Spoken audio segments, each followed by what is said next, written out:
Well, we had a lot of thoughts and expectations when Dan Lanning got hired, particularly on the recruiting front as Oregon football's head coach, and he is doing his very best to deliver on that message. Here we go. You are Locked On Ducks, your daily podcast on the Oregon Ducks, part of the Locked On Podcast Network. Your team every day.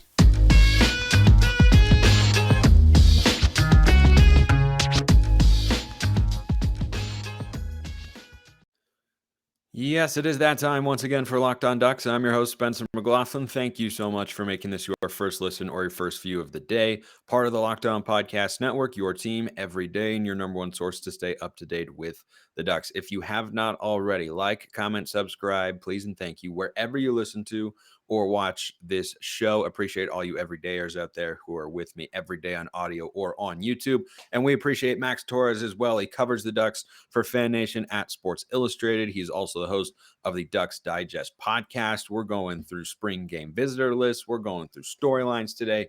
We're just jam packed. I sound like Colin Coward here. Jam packed on a Thursday, Max. How you doing, buddy? I'm great, man. I'm great. Excited to be back on the show. Appreciate you for having me as always. And yeah, man, it's probably the biggest week in Oregon football, between now and the start of the season, unless you want to throw the Saturday Night Live camp in there, in late July. But all the recruits are coming to town, and this is a huge week for the program. Yes, it most definitely is. And it's also in terms of a spring game. You and I were talking about this before we hopped on to record. Probably the most impressive visitor list that Oregon's ever had for a spring game. If you're just talking about blue chip prospects, number of 5 stars, big time recruits, I see Dan Lanning here trying to implement that vision that I think we all had as fans for him when he was hired away from Georgia, where he was the defensive coordinator. Is we wanted him to recruit at a high level and build a butt kicking defense that starts in the trenches. And I think when you look at what he did in 2023, going heavy on the defensive line, he looks to be doing that again, at least early at this point in 2024. He's going after those big time recruits. And that's exactly, I think, the vision that he's sold to Duck fans and that we want him to try to implement. And this spring game this weekend, it's a big recruiting opportunity to try and get some of those guys. Yeah, no doubt about it. I mean, I may not be the most experienced journalist out there. I've been covering the Ducks for about 4 years, but this is definitely the biggest recruiting visitor list I've ever seen personally in my time covering Oregon. And I've been trying to tell people, all throughout the spring, even if there is, a big name or two here or there coming on campus, it's all building towards the spring game being the marquee recruiting event, the biggest recruiting weekend on Oregon's calendar from a recruiting standpoint. So the collection of talent is off the charts. And I also think that you're also seeing patience paying dividends here, because you saw a lot of top programs already have their spring games, a while ago or last weekend. So there's not as much competition for Oregon, fortunately, just, competing with, hey, where are you going this weekend? So that's kind of made Eugene, Autzen Stadium on a Saturday, the place to be. Yeah, and it's such a big recruiting pitch, and it's why it's important if you're listening to or watching this right now, go to the game, pack the house, make it a great environment. They did so last year, and hopefully they'll be able to do so again, because recruits remember that sort of stuff, right? They want to feel like it's a place that's exciting. They want to feel like it's a place that's got support, that's got momentum, that's a quality program, and all that sort of stuff. And fans are absolutely a part of that. So if you're thinking about going, I unfortunately cannot make it out there this weekend. I would have thought about it, frankly, flying out from Utah, where I live and work. But unfortunately, I have some other work responsibilities this weekend to attend to. But the visitor list of guys who are going to make it out to Eugene via flights or otherwise, Max, is pretty darn impressive. And we've compiled a list here of expected visitors. Sometimes, guys bail out at the last second, or guys get added at the last second and whatnot. But this is a list, Max, that is just really impressive. And look, you're not going to get every single one of these players, of course. There are other Power 5 programs in the country that have got a lot of money, that have got resources, that have got appeal, and great coaches and great recruiting staffs and whatnot. But when I say, and you as well, that Lanning and the staff are swinging for the fences a bit here, this recruiting visiting lineup is pretty indicative of that. So the lineup goes as follows, and I'm going to list off about, I think there's maybe 15, 17 names on here. I forgot to count. But 4-star quarterback Michael Van Buren, who we talked about on yesterday's show. 4-star wide receiver Jordan Anderson, who's already committed verbally to the Ducks. 4-star wideout Jeremiah McLaughlin is reported to be there. That one's a little bit iffy, but he should be there. 3-star wide receiver Terrell Bradshaw. 5-star offensive tackle Brandon Baker, who I believe Max is the number 1 tackle in the class of 2024. Yep. 3-star offensive tackle AJ Burton. 5-star defensive lineman David Stone. 3-star defensive lineman TJ Lindsey.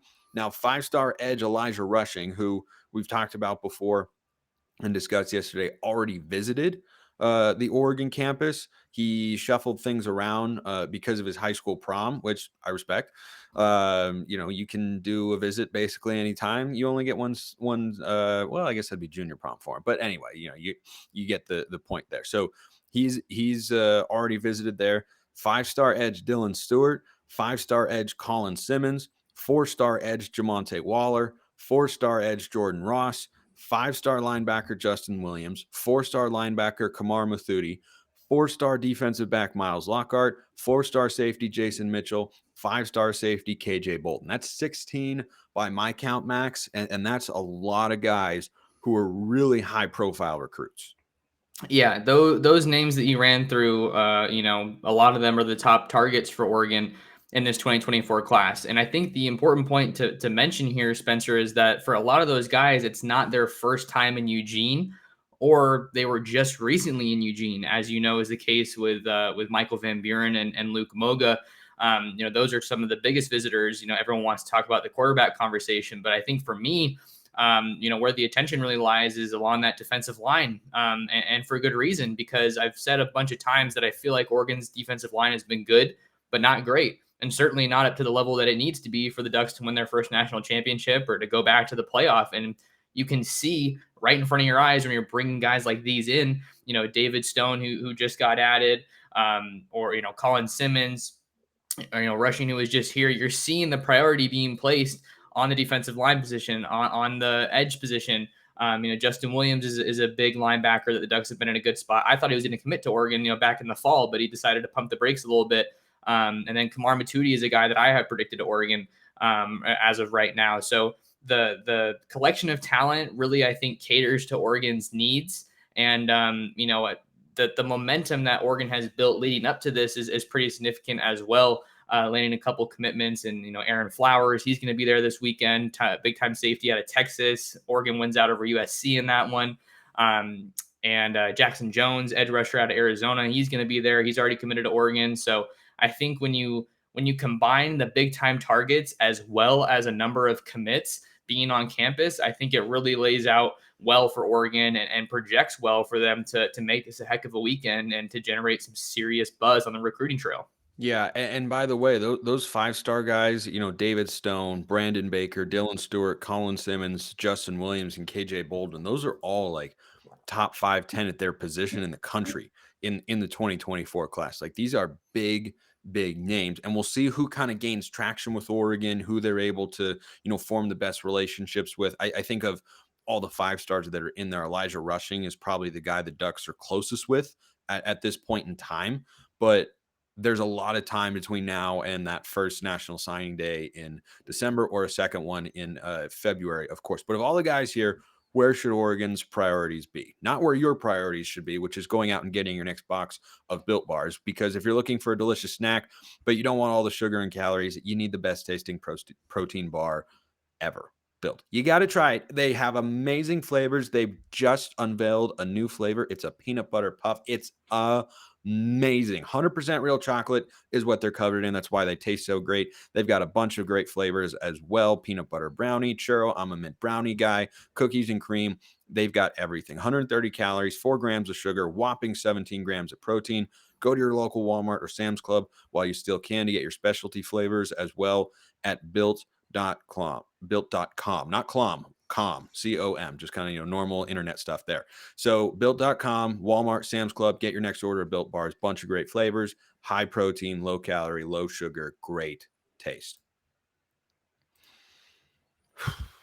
All right. Let's breathe. That one really took it out of you, didn't it? I know. Sometimes you get on a roll like that, and I'm just like so excited about Built Bars that I forget to save my energy here. So of the 16 guys that I listed off earlier, Max, I think Elijah rushing is going to be a high priority one.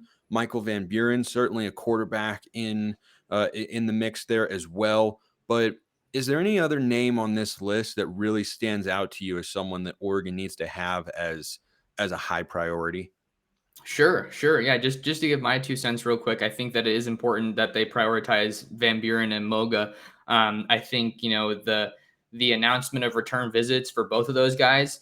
Moga was just on campus. Moga delayed his commitment. I think that kind of tells me that they're pretty intent, or at least seriously considering taking 2 quarterbacks in this class, and they're kind of zeroing in on both of those guys. So it's going to give them a chance to meet each other, and for them to float the idea out, like, hey, what if we were to take both of you guys? How would you kind of wrap your head around that? Because not every like Oregon might want to do that, but not every quarterback they're recruiting might be okay with that. So I think that's something to consider for sure. But aside from those guys, I think that Brandon Baker is absolutely a major priority along the offensive line. He was someone that Oregon was in great shape with when Adrian Clem and Vianney Talamaiva were on the staff. And then when I talked to him and asked him recently about kind of what the departures meant for his recruitment, he was saying it was like a little bit of a reset in his relationships. Not as far as like, they're not in a good spot anymore. Obviously, he's not going to say that. And that's not the case. But this is his first chance to meet Alik Terry. This is the guy that Alik Terry wants to spend his time with this weekend. It's notable that there's not a whole lot of offensive linemen visiting, right? So that means that Alik Terry can really prioritize him and give him that one-on-one time. So I think that he's an absolute priority, especially given the situational on the offensive line. You got to keep bringing in guys. This year's a little bit of a mixture of returners and veterans, so you want to keep that talent coming in. A couple other quick names I'll hit on. I think Miles Lockhart is definitely a big time name to watch. Defensive back, specifically corner out of Basha and Chandler, former teammates of Cole Martin. He's heading to Eugene this weekend, and he loves Oregon, and Oregon has a really good shot there. But when I last talked to him, he was pretty adamant, pretty straight up, that Ohio State leads in his recruitment right now. So this is an opportunity for the Ducks to try to make up some ground, and we know that Demetrius Martin, he's right up there with the best of them when it comes to recruiting. He took home Pac-12 Recruiter of the Year for the 23 cycle. So I think that he is a big-time name for the Ducks to try to prioritize. Lots of corners they're looking at, but he's someone to keep an eye on. And the last one I'm going to talk about might be a little bit of a sleeper, if you could call it that, and it's TJ Lindsey, the defensive lineman out of Arkansas. This is a guy that Tony Tuioti flew across the country to Arkansas to go see during the offseason. He went out to Arkansas to see one of TJ's basketball games, and that's not an easy trip for the staff to make. So I think that tells you a little bit about where he's at in terms of on their big board. A couple other guys that I've talked to on the staff say that they really think that he's special. A special talent, and they need help in the trenches on the defensive line, like I mentioned. But it's worth mentioning this guy's been all over the country, tons of big visits. He started blowing up at the Adidas All-American Bowl Combine in January. So it's nice to see Oregon trying to get in on somebody that a lot of people are seeing project to the next level. So those are kind of 3, 4, 5 guys that I kind of think that Oregon needs to prioritize this weekend during the spring game. Yeah, I think when I examine this list and look at the different positions that are going to be there, I'm a big believer that your number one recruit defensively has got to be edge. I like that's got to be where your best players are, at least on the defensive line. And we saw what happened when Oregon couldn't get pressure consistently this past season, right? You compare that to what they had the previous year, which was not a great defense, but a better defense, at least just by the presence of one elite pass rusher in Kayvon Thibodeau. And you look at 2019, and that defense was so good. They had decent linebackers. Troy Dye was a good player. They had Isaac Slade Matautia, and there's somebody else who I'm forgetting in that in that linebacker core from 2019. But that was the last good Oregon defense that the Ducks had, and it was about the secondary having several NFL players on it. Diamador Lenore, starter in the NFL. Javon Holland, stud. Thomas Graham, NFL player. McKinley rotated in. Brady Breeze. Like, you had a lot of good players. And then you had Brandon Dorlus as a younger player on the defensive line, but you had Kayvon Thibodeau, who by the end of the year was a force, was a dominant pass rusher for the Ducks. So I look at the edge players and say, I want to have at least one 5-star defensive lineman in every class for Dan Lanning of the Ducks. I think You'd love to be able to get 2 or 3 in a class, but I think you got to be able to consistently get 1. And the other name, and then I'll let you jump in here, Max. I look at KJ Bolden, the safety, and say you're losing a lot of safeties after this year. Now you have a couple of 4-stars waiting in the wings, Tyler Turner and Cody DeCamara, but you never know with those sorts of guys. Like, they were decently highly sought after recruits, but they're not necessarily immediate impact players. But you're going to lose, Evan Williams is out of eligibility. Brian Addison's out of eligibility. Steve Stevens will be out. I think Jamal Hill will The be out. Jamal linebacker Hill might now. have. What's that? The linebacker now, but yeah. Oh, yeah, that's right. Good point. My bad. I forgot for a moment. But so I think that's a position going forward where I'd say, yeah, I would take a highly recruited player at the safety spot. Yeah, and I think that it's hard to tell how much of a shot Oregon really has with KJ Bolden, because if you just literally just look up his profile, and I'm pretty sure he's the top player in Georgia, like, that's not someone that Kirby Smart's going to let get out of the borders. He's going to want to keep those top guys home, or maybe Nick Saban comes in and takes someone out. So, like, there's so much competition for Oregon to get through. But as we've seen, never underestimate the power of one visit. And I think that for a lot of these big names that Oregon maybe isn't necessarily viewed as a serious player for, like Colin Simmons or Dylan Stewart, there hasn't been a ton of mutual interest there in terms of visits. You always got to keep an eye on the visits, because someone can say they want to go to Oregon or they love Oregon or whatever school, but if you're not showing up, then I think that says a lot about where your interests really lie. But that being said, you bring all these big time guys on campus, and maybe it goes so well, they say, oh, hey, I want to come back for an official. And I think that's something that can really, pay dividends. I can't remember exactly what the other point I was going to say. Oh, edge. We were talking about edge. Yeah, I think that the edge rusher position obviously has to be a major priority. I know that Colin Simmons has been kind of trending towards LSU. I know David Stone was in Oklahoma recently. But I think Dylan Stewart's an interesting player to watch just because he's from D.C. I mean, the Ducks were going after Nicholas Harbor out of D.C. this past year. Obviously, things didn't work out, and he ended up going to South Carolina. But I think that they are prioritizing the DMV area pretty heavily under Dan Lanning, at least in this 24 cycle. They got Colin Gill in 23. He's a defensive back out of St. John's. And then you also have Michael Van Buren, who's out of Baltimore. So I think that the DMV area is particularly fascinating to me because it's an area that's obviously way east. But, I don't know if I want to compare it to Florida. I'm not saying that their talent level is the exact same, because Florida is just unreal. But it's really difficult to get into Florida is what I'm saying. So seeing them kind of trying to test the water some more in DC and having some good results early on is something I think to follow, because that's an area that's always going to have talent.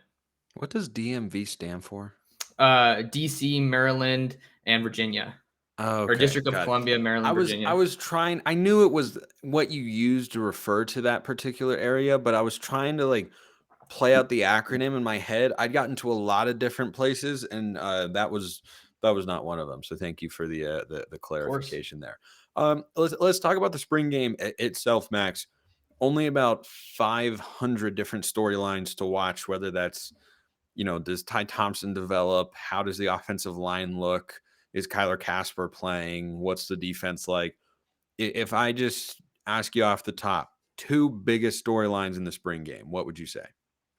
Yeah, I think the Wilstein offense, just seeing what that looks like and how it maybe compares to Kenny Dillingham, I think that'll be interesting. Although admittedly, it's going to be hard to get a read on it because of the way the teams are divided. I think someone will probably ask Lanning about kind of the plan for the team division, at today's media availability. But the case in point is that you're not going to have all your best guys together on either side of the ball.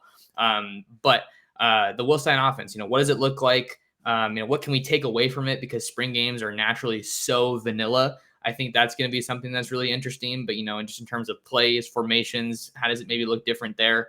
Who do we see at tight end, given the injuries that the Ducks are dealing with? But then on defense, I'm going to be looking at the corners. I think the corners are the group that I'm definitely the most interested in right now. I've been told that the defensive line looks just crazy fast, by some of the people that have been able to watch the spring game, the scrimmages, which are, traditionally closed to the media.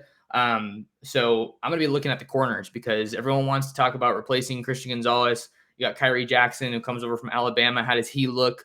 You got Cole Martin as one of the younger guys, Solomon Davis as a younger guy. That's a a group that has very high expectations this year. And I think that they really need to step up if this Oregon defense wants to get to the level and wants to get to the achievements that Dan Lanning really has his sights set on. The other group, I'm with you on the corners, and I'd want to piggyback off that.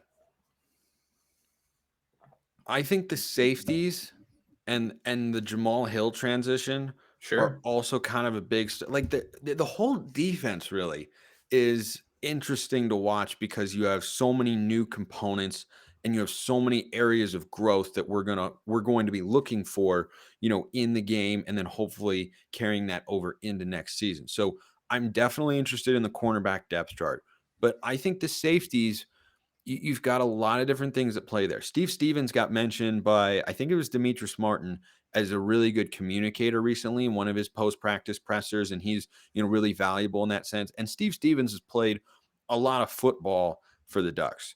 He's had some decent moments, but I would consider him a guy who is replaceable if you have a transfer coming in like a Tyshim Johnson or an Evan Williams, who you feel like you can get more production out of. Like if Stevens is there, okay, I know what I'm getting. He's decent, solid, starting caliber player, no doubt, but not an all conference guy, not a high impact player.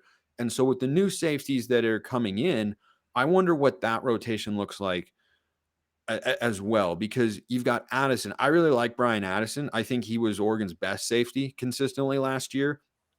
And in terms of playing over the top and actually roaming, making plays, he's got great speed, great athleticism. But I wonder what happens with a guy like Steve Stevens, who's played so much football, who's still getting talked about by the coaches. But if you read between the lines, they also recognize more plays need to be made on the back end of the defense. And Steve Stevens hasn't made a lot of those in his career. So I wonder what a guy like that, what his role becomes, what Jamal Hill looks like moving down to linebacker. What do you think of the safeties room and kind of what to watch for? Yeah, the safeties room is interesting. I think we've been talking about it. The people that I like to talk to, I have a bunch of friends that are kind of in the Oregon media space or in former players, whatever it is. It's interesting because you have so many guys there, but what are you lacking? Production. Yeah. Which I think is, what you're looking for. And I think it's why, sometimes people kind of tiptoe around, being critical of college players. That's kind of something in my career I've been, kind of trying to step into more. It's like, if you're going to be critical, you better have something to back it up. And it's not like I'm trying to go after these guys. We're not trying to put Steve Stevens, for example, on blast. It's just, he's been there for a while and you haven't necessarily seen the production that you've expected. And that's just the reality of it. So you bring in a guy like Tyshim Johnson, who everyone's so excited about. He's a do-it-all guy. He can play. I think Chris Hampton was saying he can play every position in the secondary, which could end up being tremendously valuable. Jaleel Florence is playing some nickel. Like that's another storyline out of spring ball. And then what does Evan Williams look like? They're saying that I can't remember who was talking. Maybe it was Dante was saying that it feels like, we just have Dante Manning, like we have like Bennett still in the room because they're brothers. So, what does he look like? How is he similar to Bennett? How is he different from Bennett? So there's no shortage of things to watch there, but I think that the Oregon safeties room, even though it's kind of a work in progress right now, I think is a way to say. I think that the move to linebacker for Jamal Hill is probably a good one because, again, he kind of like Steve Stevens is a guy that hasn't necessarily had that much production. You had the Pac-12 title game against USC where he kind of went off, and then after that, you're kind of say, okay, when's that coming back? And it hasn't. So maybe you try him and he can help with the coverage, shortcomings that group's had. So there's a lot of talent in that safety room. And I'm just interested to see how it all shakes out and what pieces ultimately come out, because you don't come to Oregon as a transfer to sit on the bench. So I feel like that tells us that Tyshim and Evan are going to be playing a pretty good amount of ball this year. Yeah, I think that's mostly true. I'm curious how applicable that ends up being to Connor Sully, the Arizona State transfer, who was more of a hybrid linebacker safety like Jamal Hill when he was at ASU, but it looks like he's put on some weight and is going to be almost purely in that linebacker role. And I'm curious as to where he fits in. But in the safeties room, I think some Duck fans will cringe if you say, having Evan Williams there, it's like we still have Bennett around, because a lot of Duck fans didn't like Bennett Williams very much. And At least in 22. What's that? At least in 22, because I feel Yeah, like, he had a pretty he good had 21 season, then he kind of regressed. yeah, he had some really tough moments in coverage. Here's what I'll say about Bennett Williams, and PFF reflects this, by the way. If you have him down in the box, you need him to make tackles. You need him to. And he's not as good in coverage, I don't think, but inside, kind of being a playmaker, being around the ball, making a tackle in space. If Evan Williams is that, great. But if Evan Williams wants to, put to rest Duck fans' concerns and, what I'm sure would ultimately be hurled his way of just being his brother 2.0 and whatnot, if he wants to avoid that negative talk, he has to be at least a solid player in coverage, because Bennett Williams too many times last year just got beat down the field because it looked like he frankly wasn't being put in the right position, where he just was not fast enough to keep up with wide receivers, and then you get mashed up with them in man coverage, and that just resulted in him getting exploited, right? But he did bring a lot of other things to the table. But if Evan's more of a free safety kind of guy, whereas Bennett was a strong safety or a nickel safety, I think that lends us to think, and I'm going to be watching Evan Williams very, very closely in the spring game for sure, lends us to think that he's got more high-end speed capability and is not as susceptible in coverage. Yeah, no, that's a good way to look at it. Like where can he kind of separate himself? And you did a good job of identifying, where he can maybe fill in some of the gaps in Bennett's game, and where this defense ultimately needs some help. Because it sounds like the defense is, especially in the secondary, really trying to beef up the coverage the best they can. And we haven't even talked about Jordan Burch, the edge rusher for Oregon, that could Yeah. be like that secondary, those corners, to some degree, I don't know if this is going to sound right, but they're probably licking their chops just thinking about the opportunities that they're going to have, with that defensive line group that they have returning, and then with a guy like Jordan Burch coming in. We got to see what Mateo can do to shake things up. And we also have to mention here, even though a tremendous amount of Oregon's 2023 recruiting class is already on campus and enrolled, going through spring practice, probably going to play in the spring game, there's still some guys that aren't here just yet. Jurion Dickey isn't at Oregon yet. Um, Blake Purchase isn't at Oregon yet. Roderick Pleasant isn't at Oregon yet. I hear Roderick Pleasant might make a visit this weekend though, so that's kind of cool. But yeah, there's so much talent, and there's still even more coming in, and they could also make some noise in the transfer portal, as we've noted before, with some needs at tight end. Yeah, I think tight end in particular. It's a perfect segue into our final point of the day. This question came in from Jonathan Johnson via the Twitter direct messages. You can DM me at smalls_55 or at Locked On Ducks. Those are the handles. Drop a question in the YouTube comments as well. Get in the mailbag anytime. And Oregon fans, I swear, I don't, know what the questions get asked on other shows here at the Locked On Network, but I think Oregon fans ask the best questions. Just saying. I'm just gonna throw it out there. Anyway. I'll stop kissing butt now. Jonathan Johnson asks, thanks for giving us a breakdown of your Twitter handle yesterday. Some of us were starting to question your loyalties with the Smalls nickname. Rumor has it you were president of the former UW Husky legend Savell Smalls personal fan club. After that explanation on the podcast, we know you're fully on board the Duck bandwagon. JK. Love your show, Spencer. By the way, in your opinion, who impacts this year's defense more? I'll pose this to you, Max. Jordan Burch or Jestin Jacobs? Ooh. See, that's a really interesting one. I love that question, because It's a when great question. Jestin first committed to Oregon, the more people that I was talking to and reading into him, the trait of his game that everyone was honing on was his coverage ability. As a linebacker, I think he's like 6'4", 240 ish. Yep. Maybe I have to double check that. We won't get height and weight until fall camp. But that's a big dude. And for coverage to be something that he can really hang his hat on is huge, because, Noah Sewell was huge, but wasn't the best in coverage. Nobody was that great in coverage in that linebacker group last year. So seeing how he can maybe just help the Ducks shrink the middle of the field could be huge. But I feel like, just when you think about the absence of a consistent pass rusher for Oregon last year, and how adding him to an already really talented defensive line group, I feel like I want to say Jordan Burch, because he's just, he's massive. I think he's like 6'6", 270 is what I saw him at, 275 maybe on the South Carolina roster. So we'll see what he's ultimately going to measure in at once he's, ready to go for the season. But just adding him as a potential game breaker, trying to get to the next level with Dan Lanning and Tosh Lapoy helping him hone in on his skills. I just think that with how much better Oregon's defense could have been last year with a consistent pass rush, I really feel like that's going to help them take it to the next level. So it's a close one, but I think I'm going to have to go with Jordan Burch for that one. I echo your thoughts. I lean Burch here, but I would not say that it's a huge gap because Oregon does not have a returning linebacker that we have super high expectations for. I mean, I still, for whatever reason, I still believe in Jeff Bossa. And I think that if he can, adapt to the scheme, get a little bit more comfortable year two in the defensive system. I thought at times he looked like he was a bit lost in coverage last year. But when he makes plays, Jeff Bossa, that is, it looks different. Like it looks like he's got that twitchiness, that athleticism, anticipation, ability to make plays. I think he just needs a little bit refinement there to really make that next step. But Oregon doesn't have Justin Flo anymore. Oregon doesn't have Noah Sewell, and Jacobs will be a guy who I think could grade very well in this Oregon defense. But I do lean Burch here because he gets paired with Brandon Dorlus, and I think that Dorlus drawing so much attention in double teams. Burch might draw more double teams. He might draw more attention from the offensive line and whatnot. But regardless, that's going to be an impact that may not always show up on the box score. But if you can make Brandon Dorlus be double teamed less, that is a boon for Oregon's defense.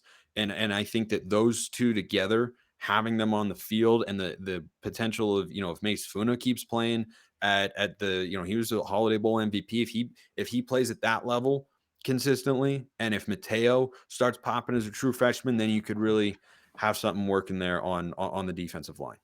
Yeah, and I really like that point that you illustrated, and I feel like that's kind of what I've been trying to say, since Burch committed to Oregon and, talking about next year's defense. It's like you want to be heading into games where your OC can't focus on just one guy. It's like, okay, yeah, we'll shut down Dorlus. Great.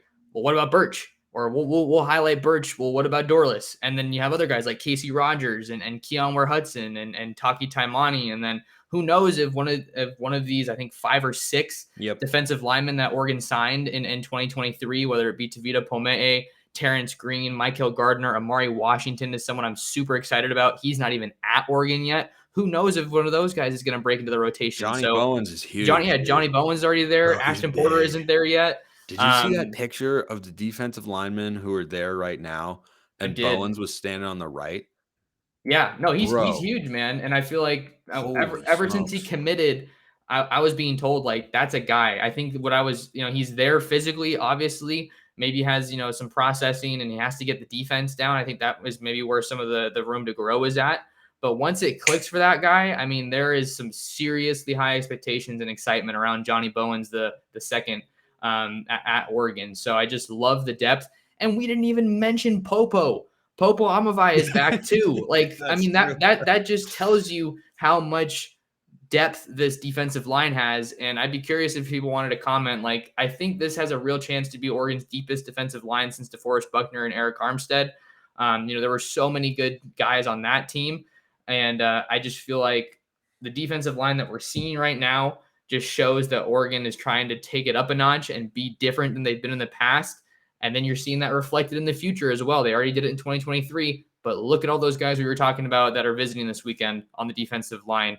And that kind of makes a lot of sense. Max Torres covers the Ducks for Fan Nation at Sports Illustrated. He's at mtorresports on Twitter. We might have to have that defensive line discussion in the not too distant future because I think that's a fascinating one. I had like 3 thoughts pop into my head right as you said it, so that'll be a whole other show. Thanks, Max. Yeah, no worries. We'll definitely have to hop back on and talk that one out. But thanks for having me and make sure you guys stay tuned into Ducks Digest for all the latest recruiting coverage. It's gonna be a fun one. He's got you covered over there. We're talking spring game with Ryan Winter on tomorrow's show. Make sure you tune in for that. Appreciate all you listening. See you next time. Have a wonderful rest of your day and go Ducks.